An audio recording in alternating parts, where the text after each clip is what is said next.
Hey everyone, कैसे हैं आप लोग। आई होप कि आप सब एकदम बढ़िया होंगे और प्रिपरेशन भी जो आपकी अच्छी चल रही होगी। तो आज देखो 1 अप्रैल हो गया है और 6 जून को आपका जो एग्ज़ाम होना है, तो लगभग जो है 2 महीने का टाइम बचा हुआ है आपके एग्ज़ाम में। तो आपके पास ये जो 2 महीने हैं, समझो कि आपके पास गोल्डन पीरियड है और टाइम फिर देखो वापस लौट के नहीं आएगा। अगर आज आप इसे सही से नहीं पढ़ोगे तो फिर समय जो है वापस नहीं आएगा। बाद में आपके पास फिर पछताने के अलावा और कोई ऑप्शन नहीं बचता है। तो इसलिए हमारे पास जो भी समय है, आपको इसको अच्छे से यूटिलाइज़ करना है और अपनी पढ़ाई पे देना है। पूरा फ़ोकस अभी 2 महीने सिर्फ़ पढ़ाई पे कर लो। इसके बाद जब यार कॉलेज मिल जाएगा तो अपना मौज-मस्ती सब कुछ कर लेना है इधर-उधर। बाकी अभी थोड़ा सोशल मीडिया से, बाकी चीज़ों से थोड़ा दूर रहो, क्योंकि काफ़ी डिस्ट्रैक्शन होता है इन सब चीज़ों से।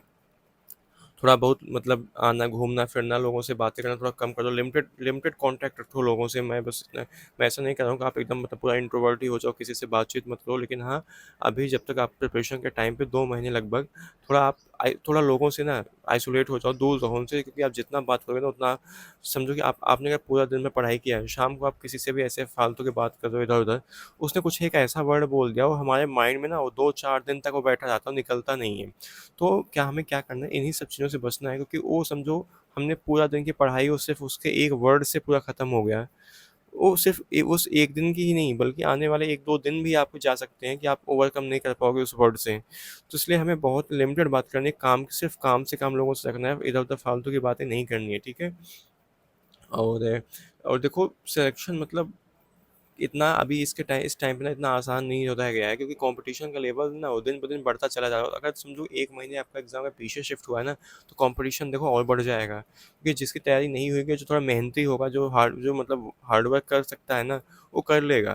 तो इसलिए ये मत समझो कि 2 महीने का टाइम मिल गया, एक्स्ट्रा मिल गया, हमने 1 महीने एक्स्ट्रा और पढ़ लेंगे। तो एक्स्ट्रा सिर्फ भाई तुम नहीं पढ़ रहे हो, तुमसे कई गुना ज़्यादा पढ़ने पढ़ने वाले बच्चे पढ़े हैं जो पढ़ाई कर रहे हैं, ठीक है। तो इसलिए अच्छे से पढ़ाई करने के लिए मन लगा के लग जाओ, ठीक है। तो आज हम लोग जो है क्वेश्चंस प्रैक्टिस करने वाले हैं, किसके हो, यहाँ पे हम करेंगे नर्सिंग एप्टीट्यूड के जो क्वेश्चन आज डिस्कस करेंगे। और इसके पहले मैंने और वीडियोज़ में हैं उनमें क्वेश्चंस डिस्कस किया था। तो अगर अभी तक उसको नहीं देखे हो, जाके देख कर लो, ठीक है। तो चलो जो वीडियो शुरू करते हैं। So hey everyone, welcome to Florence academy excellence for nursing. I am Shivam Upadhyay, currently I am intern student of KGMU college of nursing, ठीक है। तो आज का हमारा जो पहला क्वेश्चन है, इसमें बोल रहा है कि what is the normal pulse rate of an, क्या है, एडल्ट एट रेस्ट। मतलब कोई एक वयस्क है, उसका विश्राम की अवस्था में पूछा, ठीक है। विश्राम में अगर है अवस्था में, तो सामान्य नाड़ी की दर क्या होगी, ठीक है। नाड़ी मतलब है पल्स रेट, नाड़ी मतलब क्या होता है, पल्स रेट। तो क्वेश्चन ऊपर शिफ्ट हो गया है, बाकी नाड़ी मतलब क्या, पल्स रेट क्या होगा। तो ऑप्शंस में है आपके कितना, 40 to 60 beats per minute. BPM का मतलब क्या यहाँ पे है, बीट्स पर मिनट, ठीक है। क्या है, बीट्स पर मिनट, ठीक है। तो ऑप्शंस में क्या है आपके यहाँ पे, बीट्स पर मिनट। तो ऑप्शंस है 40 to 60 and 60 to 100, 100 to 120 and 120 to 140। तो देखो इसका जो सही ऑप्शन क्या होगा यहाँ पे, आपका होगा यहाँ पे सेकंड ऑप्शन, ठीक है। कितना, 60 to 100 जो है बीट्स पर मिनट। तो देखो जो नॉर्मल एडल्ट होते हैं ना, इनकी कितनी होती है, 60 से 100 होती है। अगर बिलो 60 हो जाए तो इसे क्या बोलते हैं, इस कंडीशन बोलते हैं ब्रैडी कार्डिया, ठीक है। इस कंडीशन को बोलते हैं ब्रैडी कार्डिया। मतलब क्या होगा, जब पल्स रेट कम हो जाती है और जब मोर देन कितना 100 हो जाए या फिर इक्वल टू 100, तो इसको बोलते हैं टैकी कार्डिया, ठीक है। टैकी कार्डिया, ठीक है। तो समझ गए, bradycardia and tachycardia. Bradycardia जब 60 से कम हो जाए, टैकी कार्डिया जब 60 से क्या, 100 से ऊपर चली जाए, ठीक है। बाकी 40 से 60 जो है देखो बहुत ही स्लो है, टू स्लो। और ऐसा सिर्फ किस में होता है, एथलीट्स में होता है, ठीक है। ऐसा सिर्फ एथलीट्स में होता है, जो मतलब काम, मतलब जो ये सब रनिंग वनिंग करते हैं, इन सब के लिए कितनी, 40 से 60 होती है, ठीक है। अगला क्वेश्चन है कि which vitamin helps in blood clotting. रक्त का थक्का जमने में कौन सा जो वाइटमिन आपकी हेल्प करता है, ठीक है। तो इसमें ऑप्शंस आपके हैं vitamin A, B12, C and K। तो जो विटामिन के होता है, विटामिन के क्या करता है, हेल्प्स है हेल्प्स है formation of clotting factor, second और 7, 9 एंड 10। ये जो है 4 क्लॉटिंग फैक्टर होते हैं, इनके बनने में हेल्प करता है। तो कौन सा विटामिन होगा, विटामिन के आपका जो है सही ऑप्शन होगा, ठीक है। बाकी आगे बढ़ने से पहले मैं आपको बता दूँ कि अगर आप लोग जो है अभी तक फ्लोरेंस अकेडमी का टेस्ट सीरीज़ जो है ज्वाइन नहीं किया हो फुल सिलेबस का, तो इसे देखो ज्वाइन कर लो। और एक और उसमें गुड न्यूज़ मैं आपको देना चाहता हूँ कि जो पहले नंबर ऑफ टेस्ट आपके 13 थे वो बढ़ा कितने 18 कर दिए गए हैं। कितने हैं? 18 कर दिए गए हैं, ठीक है?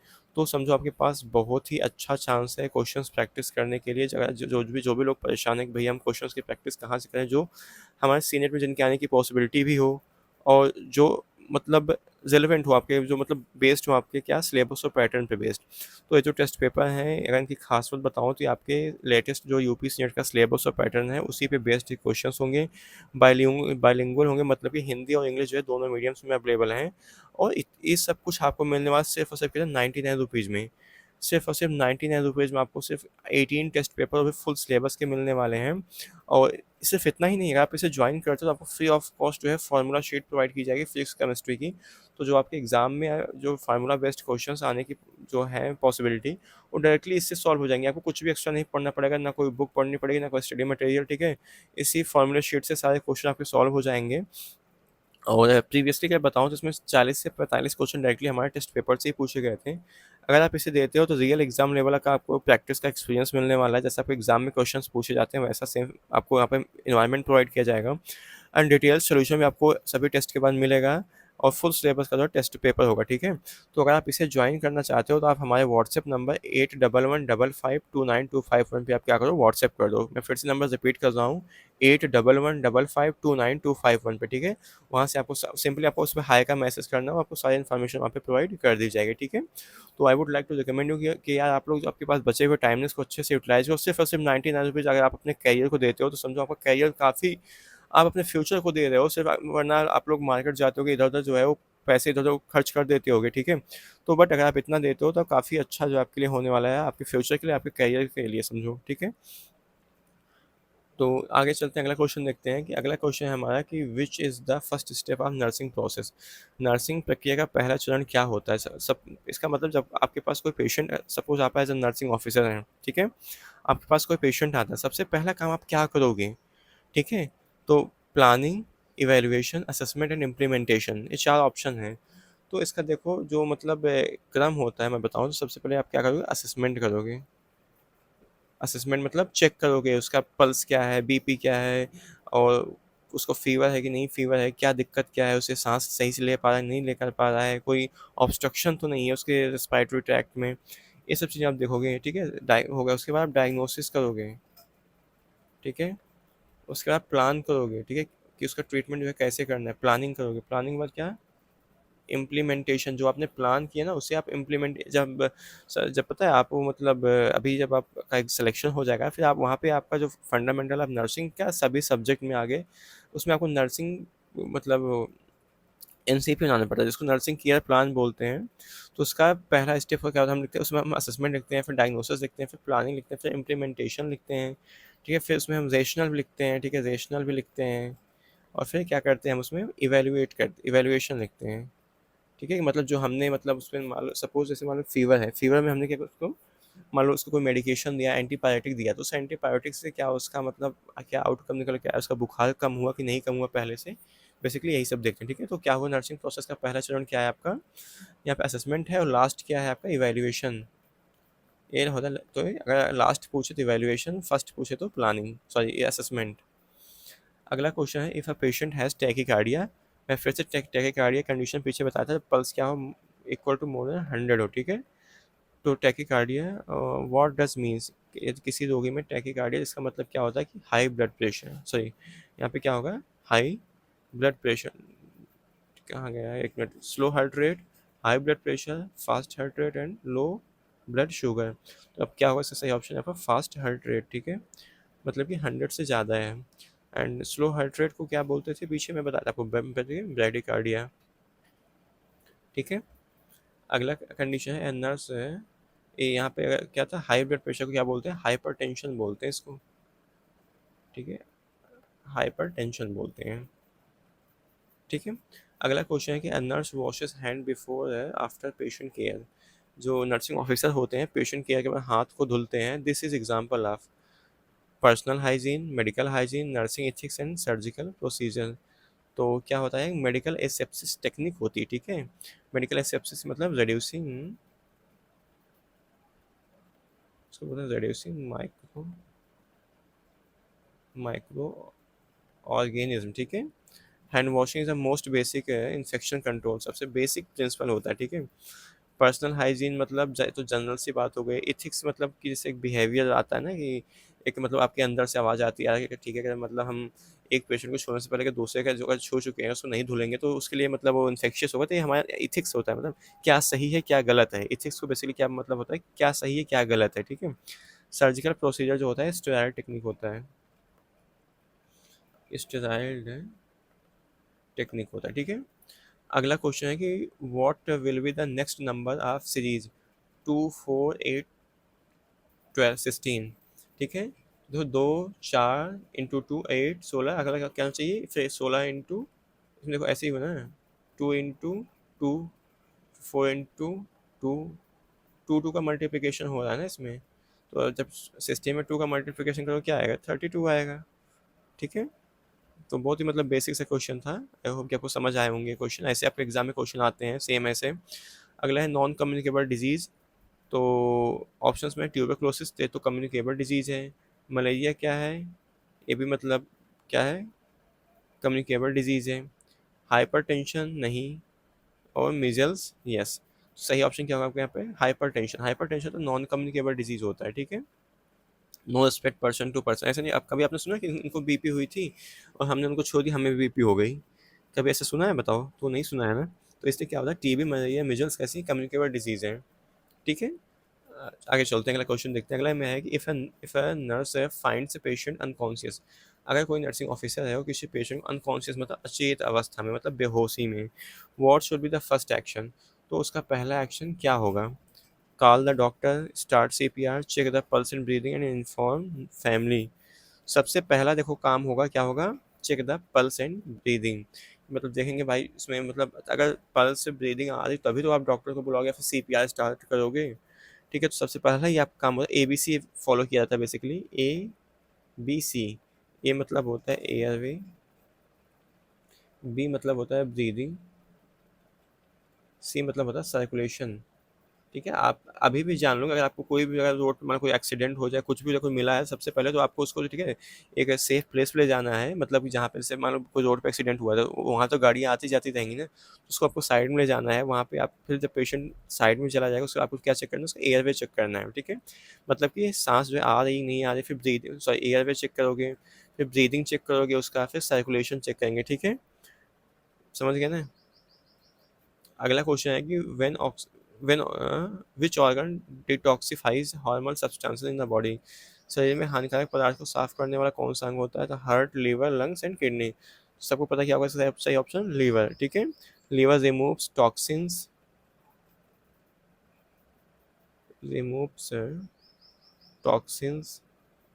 Drugs and chemicals. अगला है child immunization is an example of, बच्चे में जो टीकाकरण होता है किस सेवा का उदाहरण है, curative services, diagnosis and preventive and rehabilitative. तो किसका एग्जांपल है, प्रिवेंटिव का, मतलब कि आप बचाव तो कर रहे हैं ना, प्रिवेंशन कर रहे हैं, ठीक है, ठीक है। प्रिवेंटिव सर्विसेज का एग्जांपल है। अगला क्वेश्चन है कि which unit is use to measure blood pressure, रक्तचाप जब करते हैं जैसे हम बोलते हैं ना कि जो नॉर्मल ब्लड प्रेशर कितने थे 120/80 आप कहते हो ना, तो लेकिन एक किस में नापते हैं, जैसे आप फोर्स की क्या न्यूटन होती है, ठीक है, आप वेट किलोग्राम में नापते हो, जैसे इसका भी एक यूनिट होता है ना, तो क्या ऊपर है MMHG, kilogram, ML and MG। चलो मैं इसको आपको वर्क, अगर आप यहाँ तक वीडियो में पहुँच गया हो तो इसका आंसर मुझे कमेंट करके बताओ, ठीक है। चलो मुझे कमेंट करके बताओ कि इसका आंसर क्या क्या होगा। बहुत ही बेसिक क्वेश्चन है, ऐसे क्वेश्चन आपके एग्जाम में पूछे जाते हैं। अगला है what is the normal body temperature, सामान्य शरीर का तापमान कितना होता है, तो क्या है 35 डिग्री सेल्सियस, 36.5 to 37.5, 38 एंड 39। तो 12 का क्या होगा यहाँ पे, सही ऑप्शन यहाँ पे होगा 36.5 to 37.5 डिग्री सेल्सियस। अगला है which injection is giving into muscles, muscles में कौन सा इंजेक्शन देते हैं, इंट्राडर्मल, आप समझ में आए, इंट्राडर्मिस होगी, इंट्रामस्कुलर इसको IM बोलते हैं, ID बोलते हैं, इंट्रावेनस IV जिसको नसों में देते हैं ना वेन्स में, सबक्यूटेनियस में नहीं। तो क्या होगा इसका सही ऑप्शन यहाँ पे IM क्या होता है, इंट्रामस्कुलर बोलते हैं इसे, इसको किस में, मसल्स में देते हैं, ठीक है। इंट्राडर्मल मतलब किस में, स्किन में देंगे, ठीक है। स्किन में देंगे, आईवी किस में देंगे, वेन में देंगे, या सबक्यूटेनियस अंडर स्किन देते थे इसको। अगला क्वेश्चन है which position is use to giving an enema. Enema देने के लिए कौन सी इस जो है स्थिति उपयोग की जाती है, तो supine, Fowler's, left lateral and prone. ठीक है, तो क्या होगा सही ऑप्शन इसका, लेफ्ट लैटरल। ठीक है, लेफ्ट लैटरल मतलब कि आप जैसे साइड, अपने नहीं साइड मतलब कंधे के बल आप जब साइड में लेटते हो तो उसी को बोलते हैं लेफ्ट लैटरल। लेफ्ट साइड में आप ऐसे कंधे के बल अगर लेट जाओ तो उसे बोलते हैं लेफ्ट लैटरल। ठीक है, ये सब अभी आपको आगे जब थोड़ा समझोगे। ठीक है, थोड़ा पोजीशंस देख लेना एक बार, नर्सिंग इंपॉर्टेंट होता है। अगला क्वेश्चन है which instrument is use to measure body temperature. शरीर का तापमान के मापने के लिए कौन सा उपकरण जो है यूज किया जाता है, stethoscope, thermometer, sphygmomanometer and pulse oximeter. क्या होगा इसका सही ऑप्शन, क्या होगा, थर्मोमीटर। ठीक है, अगला है what is the normal respiratory rate in adults. वयस्कों में सामान्य श्वसन की दर जो है क्या होती है, तो क्या होती है 12 to 20 पर ब्रीथ पर मिनट। इसको हम किस में रखते हैं, वो पल्स आपने बीट्स पर मिनट नापा और रेस्पिरेशन किस में होगा, ब्रीथ पर मिनट। ठीक है, बी आर इसे कहते हैं, B R breaths per minute. ठीक है, अगला है विच है nutrient help in wound healing. घाव भरने में कौन सा पोषक तत्व मदद करता है, protein, fat, carbohydrate, vitamin D. ठीक है, तो क्या होगा सर, प्रोटीन। आपने देखो जैसे जब किसी को टाँके लगते हैं या फिर किसी का कोई सर्जिकल जब डिलीवरी होती है तो उसमें डॉक्टर सजेस्ट करते हैं कि आप जो है घर जाके प्रोटीन खाओ, मतलब प्रोटीन रिच डाइट लो। जैसे आप पनीर खा सको, अंडा खाओ, ठीक है, नॉनवेज खाओ। तो क्या होता है उससे घाव जो है जल्दी भरता है। तो इम्पोर्टेंट आपके नर्सिंग एग्जाम के पॉइंट ऑफ व्यू से ये क्वेश्चन काफ़ी इंपॉर्टेंट है। ठीक है, अगला है which disease is caused by insulin deficiency. Insulin की डिफिशियंसी जो है कौन सा रोग होता है, तो hypertension, diabetes mellitus, asthma and tuberculosis. तो क्या होगा इसका, डायबिटीज मेलाइटस। ठीक है, डायबिटीज मेलाइटस किसी कमी से होता है, इंसुलिन से। अगला है what is the full form of ORS. बहुत इंपॉर्टेंट क्वेश्चन है। ठीक है, इसको याद रख लो। ये जो ओआरएस होता है, ओआरएस का फुल फॉर्म क्या होता है, ओरल रिहाइड्रेशन एंड सोल्यूशन। ठीक है, मतलब कि फर्स्ट ऑप्शन आपका जो है सही होगा। ऑक्सीजन रिकवरी सिस्टम नहीं होगा, गलत है। ओरल रिकवरी साल्ट गलत है। ऑक्सीजन रिहाइड्रेशन सोल्यूशन गलत है। क्या होगा, ओरल रिहाइड्रेशन सोल्यूशन। इसको याद कर लो, भूलना नहीं। ठीक है, इंपॉर्टेंट क्वेश्चन है। अगला है विच vitamin deficiency cause night blindness. कौन सी वाइटामिन की कमी से जो है वो नाइट ब्लाइंडनेस होता है, सबको पता है। क्या होगा सही ऑप्शन, वाइटामिन ए। ठीक है, अगला है विच site is commonly used for intramuscular injection. जो आईएम इंजेक्शन देते हैं कौन सा साइट होता है, बहुत कॉमनली यूज होता है, deltoid muscle, foramen, abdomen and neck.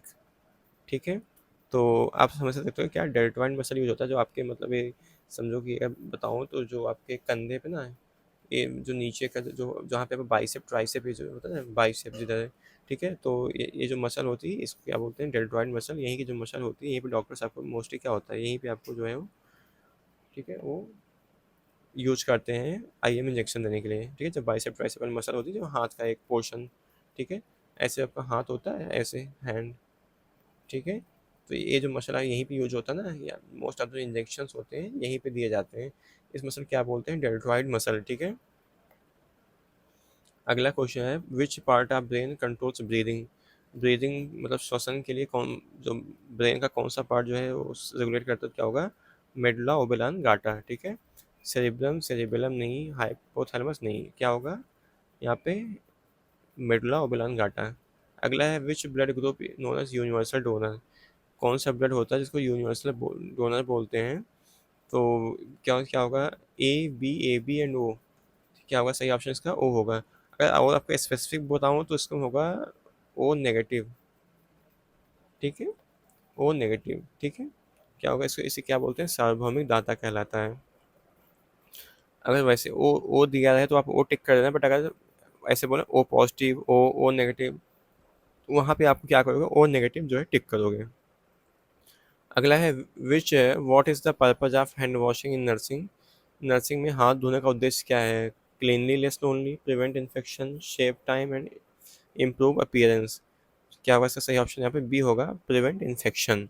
मतलब कि मतलब रोग ये सब जो इन्फेक्शन से बचने के लिए है ना।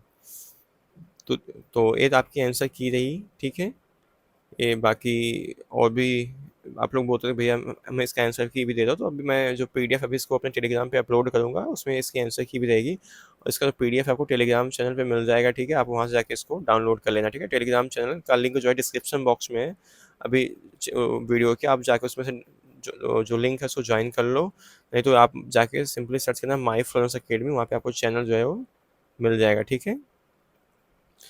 तो वीडियो जो है आज का मतलब यहीं पे एंड करते हैं हम लोग, ठीक है? तो फिलहाल जो आज की वीडियो में बस इतना ही। बाकी अगर आपको वीडियो जो है पसंद आई हो तो वीडियो को लाइक कर देना और चैनल के सपोर्ट में जो है चैनल को सब्सक्राइब कर देना। Thank you so much watching for this video.